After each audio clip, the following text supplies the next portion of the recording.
Hi guys, it's almost the holidays and it's never too soon to prepare, at least in my book. Get your paper, your clean water, and I'm going to use a size 10 and 2 brush today, and we are going to paint some berries and holly. I think that's just fun for the holidays. It's also just wintry. If you don't celebrate the holidays, it's still kind of just wintry and nice. And you can use it as place cards, as a little gift tag on a card or whatever, or just paint for fun. Let's get started. I'm starting with any green I have. I like a darker green, maybe an undersea green. Sap green works for everything. I love it. If you want to mix a tinge of blue in, I tend to like it with a tinge of blue, but I like to keep it pretty dark, maybe with a little indigo in there. Holly's pretty easy. We'll practice a couple leaves and then we'll do like a little berry bunch with it. The way I like to do a holly leaf is backwards and forward C shapes. I guess that's the best way to describe it. So a backward C and then another one, right? And then kind of like a forward C and then another one. And then you can kind of just bloop in like the little end with little curves.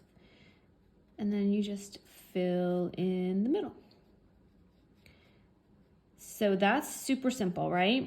Now, if you want to, then you can perfect your little points like this.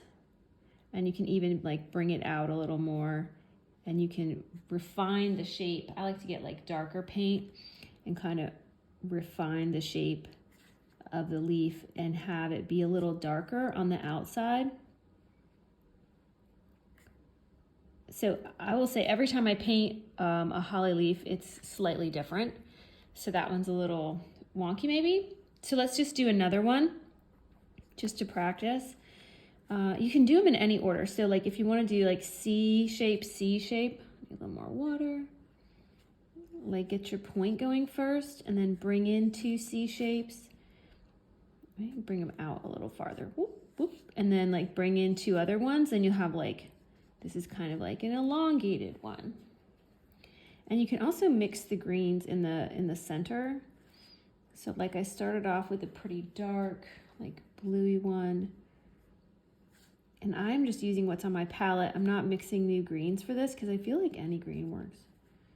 And then make your little points if you want to.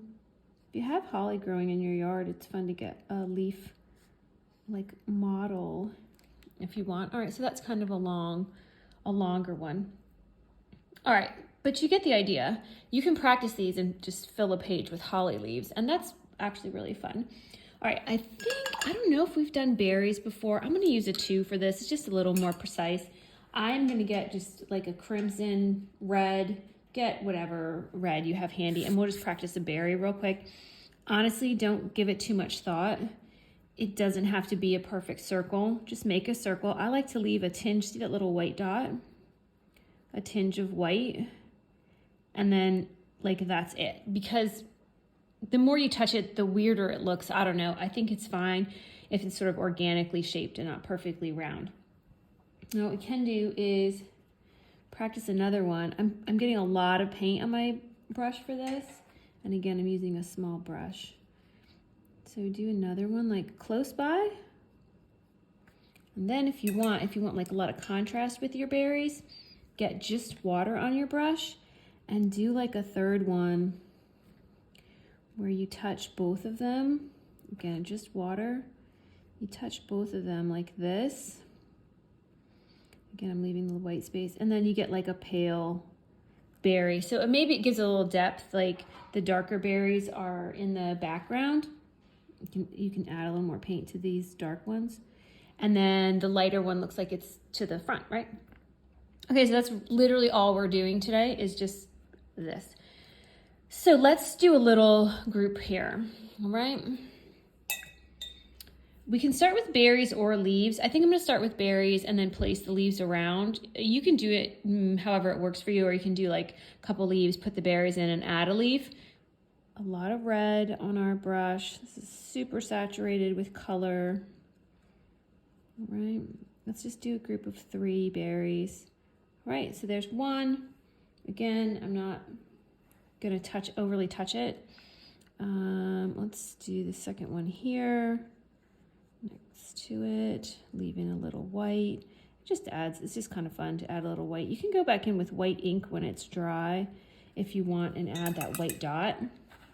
Just wait for it to dry. And then let's get a lot of water again, just like this guy. Looks like I dripped on my page. It's fine. Just touch it. It doesn't have to, you know, overlap by much because this is like a wet on wet effect, right? I'm going to add a couple leaves. This is very wet. If we touch this, right, it's going to bleed into our leaves. And that's okay. That can happen. And if we like that really wet, kind of loose, bleedy look, it's fine. If you want it more structured, put a pause on it here and let this group dry, and then you'll have probably better results. All right, I'm going to move to my larger brush. It might be better to use like a 6 or 8 here if you want a little more control. I'm not going to worry about it. So I'm going to put the berries kind of right, leaves, 1, 2, 3. So you can turn your paper. It'll be easier if you do that. I'm going to keep it static for the video. Let's go in here like this, okay? And start this part. You can always also add berries later if you want. All right, then we're going to swoop it in and swoop it in. So still, see, I'm approaching this one again, like kind of differently than the last ones. And then I think I'm going to hit this wet spot, so I'm going to dry it. Okay. And then we're going to swoop it in at the end. And there you go. Okay. So I used a lot of sap green on this. So we're going to get that kind of tone going. I'm going to fill it with water.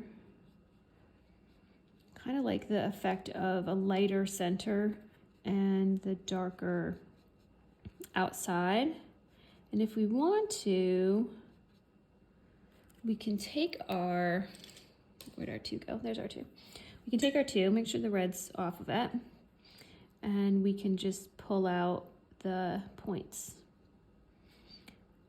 I guess holly leaves are kind of sharp. If you've ever touched one, they will actually have, it's almost thorn-like. It'll actually stick you. They're kind of painful if you step on them. I have a bunch of these in my backyard, which is nice because they stay green all year, and I do love that. And the birds do like the berries too, although I think they might be poisonous to people. I'm not sure. Okay, do your holly research. Okay, so there's like a leaf and berries, and now we're gonna do a second one, and I'll speed it up just so we don't take forever. If you want to add a little darker pigment to the little ends, it's kind of fun, and you get kind of this nice little bit of like dimension to the leaf where the center is like coming towards you. So I'm going to do a second one here, and then we'll do a third one in this direction.